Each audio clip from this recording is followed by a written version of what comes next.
Allez, on va rester du côté des amoureux de la nature. On part en Polynésie française à la rencontre de Alexandrine Van. Alexandrine, c'est la fille du plus important producteur de perles à Tahiti, Robert Van.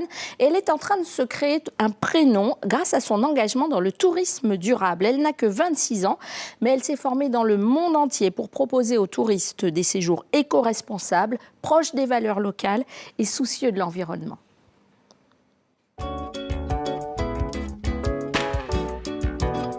Au bord du lagon de Moorea, Alexandrine Van est une jeune tour opérateur de 26 ans. Pour se démarquer, elle a choisi le tourisme durable. Elle veut promouvoir un tourisme vert, orienté vers l'écologie, un enjeu de taille pour préserver ses îles. Ici en Polynésie, le tourisme c'est quand même la plus grosse économie privée et on est complètement dépendant. On est une île dépendante de cette industrie.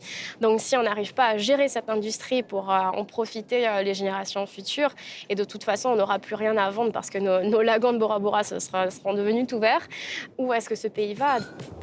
Alexandrine est allée défendre le tourisme durable à la tribune de l'ONU il y a 2 ans.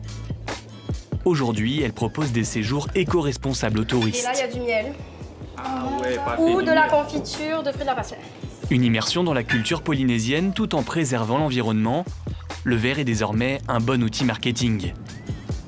Aller à la rencontre des producteurs bio, cuisiner et déguster des produits locaux. C'est comment est-ce qu'on pêche, quel type de poisson est-ce qu'on pêche par rapport à la lune, quel type de légumes on peut trouver ici et comment est-ce qu'ils sont arrivés ici. C'est toute une histoire en fait.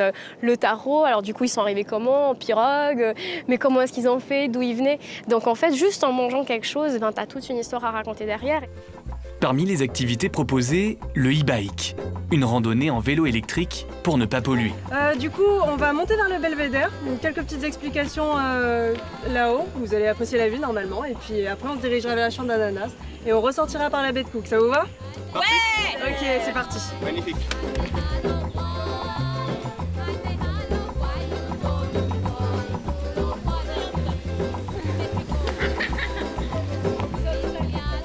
Là, on est arrivé dans la caldeira du volcan, parce que vous savez qu'il y a 1,5 million d'années, cette île, Moorea, c'était un volcan qui est sorti de la mer, et là, on est au cœur du volcan.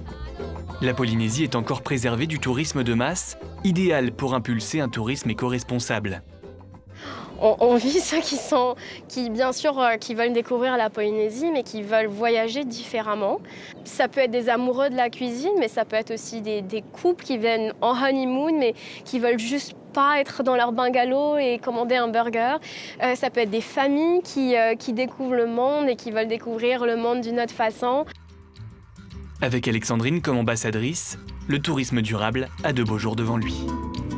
La force de notre pays, c'est ces gens, c'est cette culture, cette richesse, ces langues qui font qu'aujourd'hui, en Polynésie, ça, vous allez le voir aux Maldives, vous allez le voir dans toutes les autres îles. Ici, en Polynésie, on a cette culture, on a ces personnes, et c'est ces personnes qu'on veut montrer.